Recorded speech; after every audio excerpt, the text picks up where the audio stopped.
সামনেই চৈত্র সংক্রান্তি, গোপাল সোনাকে কিন্তু ভোগ লাগাতে হবে। ছোলার ছাতু, জবের ছাতু, খইয়ের ছাতু। আজকে খই দিয়ে আমি ছাতু বানাবো।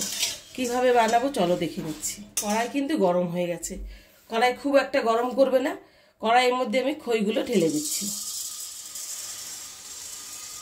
ঘরে যদি ভাজা থাকতো খইটা, তাহলে কিন্তু কড়াইয়ে গরম করতে হতো না। খইটাকে আমি ভালো করে ভেজে নেব, একটু কালার যেন চেঞ্জ না হয়। খইটা ভালো করে গরম করে নেবে,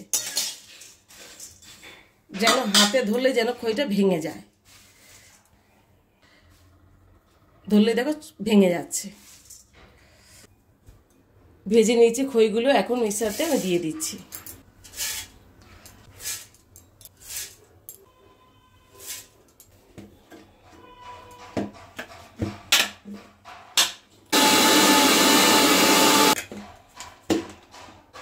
দেখো, দেখেছো খইয়ের ছাতু কি সুন্দর হয়ে গেছে।